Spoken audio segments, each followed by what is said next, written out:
ఈ సినారియోలు 7:30, 10, 12:30, 15 that is the scenario రాబోయే రోజుల్లో జరగబోయేది. అందుకే నేను ఎప్పుడూ 15% గ్రోత్ అంటే ఎవరికి అర్థం కావడం లేదు. 1% గ్రోత్ వల్ల ఏంటి లాభాలు, డబల్ అయితే ఏంటి లాభాలు అనేది ఒక్కసారి మీకు చూపించాను. That is our goal. Next ఇప్పుడు ఇక్కడికి వచ్చినప్పుడు ఈ సంవత్సరం ఊరికే మీకు రికార్డ్ చేస్తున్నాను. లాస్ట్ ఇయర్ కంటే ఈ సంవత్సరం గ్రోత్ 4.03% గ్రో కాగలిగాం. లాస్ట్ ఇయర్ కంటే ఈ సంవత్సరం గ్రోత్ 4.03%. దీనివల్ల లాభం ఒకసారి చూస్తే ఇయర్ వైజ్ వేసాం 4-5 ఏళ్ళు. జీడిపి గ్రోత్ రేట్ 15% వేసాం. ఎంత వస్తుందని. బారోయింగ్ మనం ఎఫ్ఆర్బిఎం ఎంతవరకు పెంచుకోవచ్చు అనేది వేసాం.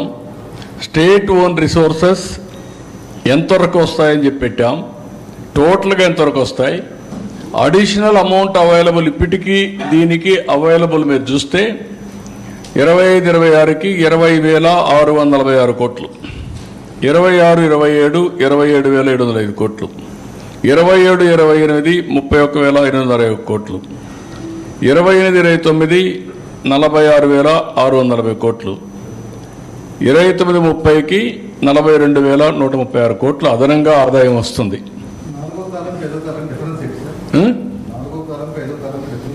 నాలుగో కాలం టోటల్ రిసోర్సెస్ ఫర్ డెవలప్మెంట్కి అవైలబుల్ అంటే అన్నీ కలిపి, రెండు కలిపి. ఇది అడిషనల్ అంటే ఈ ఇయర్ కంటే ఎట్లా పెంచుకుంటా వస్తుంది అనేది. ఇయర్ ఆన్ ఇయర్ ఎంత పెరుగుతుంది గవర్నమెంట్కి ఆదాయం అనేది ఫ్లెక్సిబిలిటీ. ఇంత గ్రోత్ వస్తే ఇది పెరుగుతుంది అనమాట. అదే కానీ ఇదైతే ఇది మామూలుగా ఇవన్నీ కూడా రెండు కలిపి బ్రేకప్ ఇచ్చాను దానికి. ఏది borrowing space, state own, total, ఈ రెండుకి టోటల్ అది. ఇది additional amount available for the state.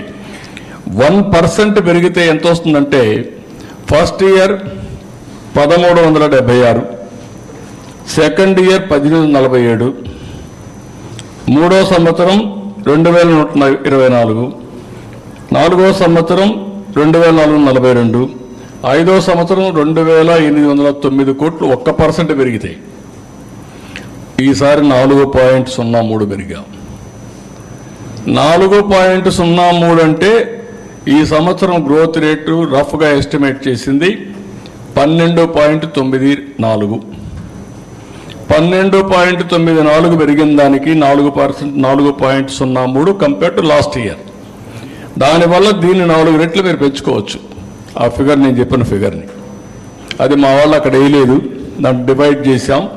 1% is equal to first year 1,376, రెండవ సంవత్సరం 1,847, మూడవ సంవత్సరం 2,124, నాలుగో సంవత్సరం 2,442, ఐదో సంవత్సరం 2,809. అంటే ఐదో సంవత్సరానికి 5%, 4%గా నాకు చూస్తే మోర్ దెన్ 12,000 కోట్ల రూపాయలు అదనంగా వస్తుంది ఓన్లీ ఆదాయం వరకే. సో నెక్స్ట్ ఎఫ్ఆర్బిఎం ఇక్కడ బ్యాక్. ఎఫ్ఆర్బిఎం 1,13,00,000 పెరుగుతుంది నాకు. ఇది 3,23,23,00,000 వస్తుంది టోటల్గా ఎఫ్ఆర్బిఎం కానీ అదనపు ఆదాయం కానీ స్టేట్ ఓన్ రిసోర్సెస్ కానీ రెండే ఇక్కడ. ఒకటి ఎఫ్ఆర్బిఎం, ఒకటి స్టేట్ ఓన్ రిసోర్సెస్ ట్యాక్సేషన్ ద్వారా వచ్చే ఆదాయం. రెండు కలిపితే 3,23,000 నేను ఖర్చు పెట్టచ్చు లాస్ట్ ఇయర్ వచ్చే కొందికి. దట్ ఈజ్ వేర్ మన బడ్జెట్ని మనం ప్లాన్ చేసుకోవడం, మళ్ళా దాన్ని వెల్ఫేర్ ఖర్చు పెట్టడం. ఇదే కానీ ఊహించుకుంటే ఈ డబ్బులు నాకు రాలేదనుకోండి, నేనేం చేయాలి? అప్పు చేయాలి. అప్పు చేస్తే ఏమవుతుంది? సర్వీసింగ్ చేయాలి. డెట్ సర్వీసింగ్, అప్పు కట్టాలి, వడ్డీ కట్టాలి, మళ్ళా దానికి అప్పు చేయాలి. కంటిన్యూగా నిరంతరం డెట్ ట్రాప్లో చిక్కకపోయి కడానా డబ్బులు ఇచ్చేవాడు ఉండడు, అనేక సమస్యలు వస్తాయి. This is the beauty of this. మీరు గుర్తుపెట్టుకోవాల్సింది. నేను అందుకని మా వాళ్ళందరినీ డ్రైవ్ చేస్తున్నా. అన్నింటికంటే క్రూషియల్ అభివృద్ధి. అభివృద్ధి ఏ విధంగా మెజర్ చేస్తామంటే జిఎస్టిపి, పర్ క్యాపిటల్ ఇన్కమ్. నా దగ్గర డబ్బులు ఉంది, ఖర్చు పెడతాను. ఖర్చు పెడితే ఏమవుతుంది? ఇండైరెక్ట్గా గవర్నమెంట్కి ఆదాయం వస్తుంది, డైరెక్ట్గా కూడా ఆదాయం వస్తుంది. సేల్స్ ట్యాక్స్ ఆటోమేటిక్గా జిఎస్టీ వస్తుంది. That is the economy we are talking about now. ఇది ప్రజలకు అర్థం కాకపోవచ్చు, కానీ చెప్పవలసిన బాధ్యత మన లాంటి వాళ్ళందరిపైన ఉంది. పదే పదే చెప్పగలిగితే, ఏ విధంగా నేను ఎప్పుడు చెప్తా ఉంటాను, మీ జీవన ప్రమాణాలు పెంచాలి. జీవన ప్రమాణాలు ఎప్పుడు పెరుగుతాయి? నా ఆదాయం పెరగాలి, వెల్తీ, హెల్తీ, హ్యాపీ. ముందు ఆదాయం పెరగాలి, ఆరోగ్యం బాగుండాలి, ఆనందంగా ఉండాలి. ఈ మూడు వల్ల ఒక సైకిల్ ఇది. అందుకనే దీన్ని తీసుకున్నాం. నెక్స్ట్ ఇక్కడికి వచ్చినప్పుడు నెక్స్ట్ మీకు ట్రెండ్స్ చూపిస్తున్నాను. ఇప్పుడు ఈ సంవత్సరం ఏం జరిగిందని దానికి 10 సంవత్సరాలు తీసుకుందాం. ఈ 10 సంవత్సరాలు మీరు చూస్తే అగ్రికల్చర్, ఇండస్ట్రీ, సర్వీసెస్, ఈ 3 కేటగిరీ కింద ఎప్పటికప్పుడు మనం ఇది చేస్తూ ఉంటాం. 1,48,196 కోట్లు అగ్రికల్చర్, సర్వీసెస్, ఇవన్నీ వరుసగా ఇచ్చాం. ఓవరాల్గా చూద్దాం, టైం తక్కువ ఉంటుంది కాబట్టి. 14-15లో 5,24,976 కోట్లు జిఎస్టిపి. ఈరోజు 16,06,109 కోట్లు. ఇది గ్రోత్ అన్నమాట. More than 2.5 times, 3 times. 10 ఏళ్లలో మోర్ దెన్ 3 times. ఇక్కడికి వచ్చే కొద్దికి దానిపైన గ్రోత్లో కూడా 93,903 కోట్ల 3,000 పర్ క్యాపిటల్ ఇన్కమ్, తలసరి ఆదాయం. అది ఈరోజు 2,68,653 24-25కి వస్తుంది. ఇక్కడ పర్సంటేజ్ గ్రోత్ కూడా ఎవ్రీ ఇయర్ ఇచ్చాం. Last time 8.20 per capital income అభివృద్ధి అయితే ఈసారి 12.90. ఇక్కడ కూడా జిఎస్టిపి గ్రోత్ కూడా లాస్ట్ ఇయర్ 8.60 ఉంటే ఈసారి 12.94. కాబట్టి మీకు ఒక ఐడియా కోసం ఏ విధంగా మెజర్ చేస్తామని చెప్పాను. జిఎస్టిపి చెప్పాను, పర్ క్యాపిటల్ చెప్పాం. 10 ఏళ్లలో ఎంత వచ్చింది కూడా మీకు ఒకసారి క్లారిటీ ఇచ్చాను. నెక్స్ట్ ఇది ఇక్కడికి వచ్చినప్పుడు మళ్ళీ 5 ఏళ్ళు 13.5% గ్రో అయ్యాం. ఈ 5 ఏళ్ళు 10.32 గ్రో అయ్యాం. ఈ సంవత్సరం లాస్ట్ 8 ఉంటే ఈసారి 12.94 అంటే 4.03% గ్రో అయ్యాం, పెంచాం. ఇది అగ్రికల్చర్లో ఈసారి 16, అప్పుడు కూడా 16.6% 5 ఏళ్ళలో పెరిగాం. Industry 11.9, services 11.9, 13.5. ఇక్కడికి వచ్చేందుకు 10.22, 11.33, 10.84, 10.32. ఈ సంవత్సరం ఇది 15.86, 6.71, 11.70, 12.94. ఇండస్ట్రీ పైన బాగా డ్యామేజ్ అయింది, దాన్ని రికవర్ చేస్తున్నాం. నెక్స్ట్ ఇక్కడికి వచ్చినప్పుడు మీకు ఆల్ ఇండియా లెవెల్లో మీరు చూస్తే ఇవన్నీ year by year Andhra Pradesh GSTP growth rate and also our share. ఇక్కడ 14లో 4.21% జీడిపిలో మన షేర్ ఉంటే అది 4.96 పెరిగింది. ఆల్ ఇండియా లెవెల్లో గ్రోత్ రేట్ మీరు ఒకసారి చూస్తే 24-25కు 9.7 కరెంట్ ప్రైస్ ఉంటే మంది 12.94. అంటే దగ్గర ఆల్ ఇండియా లెవెల్ కంటే 3.24% మనం ఎక్కువ గ్రో అయ్యాం. లాస్ట్ ఇయర్ కంటే 4.03 ఎక్కువ గ్రో అయ్యాం. ఈ సంవత్సరం దగ్గర 3.24% గ్రో అయ్యాం. కానీ ఇప్పుడు కూడా $3.82 ట్రిలియన్ దేశ సంపద అయితే మంది 0.19 ఉంది ట్రిలియన్. ఇది మీకు క్లారిటీ కోసం. ఇది కూడా అప్పట్లో మీరు చూస్తే 4.4%, 4.45 కాన్స్టెంట్ ప్రైసెస్. ఇప్పుడు ఈ పీరియడ్లో 4.82, తర్వాత 4.96 ఇప్పుడు మళ్ళీ. ఇది ఓవరాల్గా మీకు ఒక ఐడియా కోసం. నెక్స్ట్, ఇక్కడ పర్ క్యాపిటా ఇన్కమ్ మీరు చూస్తే 13.21% పెరిగింది 5 ఏళ్ళు, 14-19. తర్వాత అది 9.18 తగ్గిపోయింది.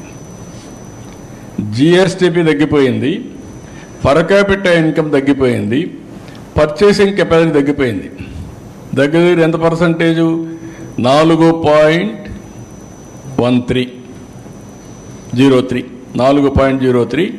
తగ్గిపోయే పరిస్థితికి వచ్చింది. పర్ క్యాపిటా ఇన్కమ్ కూడా తగ్గిపోయింది. ఇప్పుడు ఇక్కడికి వచ్చే కొందికి ఈసారి 12.9 పెరిగింది. అప్పుడు 13.21, ఇప్పుడు 12.9 పెరిగింది. ఇది 8 మొత్తం కలిసి ఆవరేజ్ 9.18. ఇప్పుడు ఇక్కడికి వచ్చినప్పుడు తలసరి ఆదాయం $3,169 ఆంధ్రప్రదేశ్, దేశం $2,361. దేశం కంటే ముందున్నాం, సౌత్ ఇండియా మనం అందరికంటే తక్కువ ఉన్నాం. కానీ ఓవరాల్గా $3,169 ఈ సంవత్సరానికి వచ్చాం. నెక్స్ట్,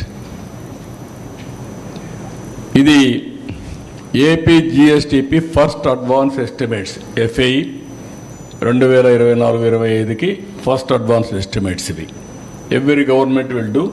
ఇప్పుడు దీన్ని బేస్ చేసుకొని మేము ఏపీ అట్ గ్లాన్స్ ఇచ్చి సోషియో ఎకనామిక్ సర్వే ఇస్తాం. అది రేపు బడ్జెట్లో వస్తాయి. దాన్ని బేస్ చేసుకొని నెక్స్ట్ ఇయర్ బడ్జెట్ తయారు చేసుకుంటాం. ఇక్కడికి వచ్చినప్పుడు agriculture, industry, service sector, GVA, GSDP, per capita ఇవన్నీ కూడా మీకు 23, 24, 24-25 మీకు ఇచ్చాం. అప్పుడు 2,37,951 ఉంటే ఇప్పుడు 2,68,653 రూపాయలు ఇప్పుడు పర్ క్యాపిటా ఇన్కమ్ వస్తుంది. అదే మరిగా 8.2 పర్ క్యాపిటా ఇన్కమ్ అప్పుడు పెరిగితే ఇప్పుడు 12.9% ఇప్పుడు పెరుగుతుంది. జీవీఏ అదే మరిగా జిఎస్టిపి 12.94. ఇక్కడ వచ్చినప్పుడు అగ్రికల్చర్ సెక్టర్ బాగా గ్రో అయింది, 15.86. ఇది లో హ్యాంగింగ్ ఫ్రూట్. ఒక సంవత్సరం ఫోకస్ చేస్తే ఆ సంవత్సరం పంటలు వస్తాయి కాబట్టి అగ్రికల్చర్ పైన శ్రద్ధ పెట్టాం. ఆ శ్రద్ధ పెట్టిన దానివల్ల 15.8% వచ్చింది. అంత మునుపు కూడా 16.6% వచ్చింది 5 ఏళ్ళు. ఎప్పుడు కూడా తెలుగుదేశం పార్టీ అధికారం ఉన్నప్పుడు వ్యవసాయానికి, రైతుకి పండుగ. ఎప్పుడైతే ఆ చేసిన పనులన్నీ సక్రమంగా చేస్తున్నామో దానివల్ల వాళ్ళ ఆదాయం పెరుగుతుంది. రెండోది, ఈరోజు మీరు చూసినప్పుడు 1,500 కోట్ల రూపాయలు బకాయిలుంటే ప్యాడీ ప్రొక్యూర్మెంట్లు అన్నీ పే చేసి 24 గంటల్లో డబ్బులు ఇవ్వగలిగాం. మాయిశ్చర్గా అన్ని స్ట్రీమ్లైన్ చేసాం. దిగుబడి పెరిగింది. చాలా వరకు కంట్రోల్ చేసి ఇది క్లియర్గా అన్ని విషయాల్లో కూడా నేను ఎక్స్ప్లెయిన్ చేస్తాను వ్యవసాయంలో ఏమేమి పెరిగిందని.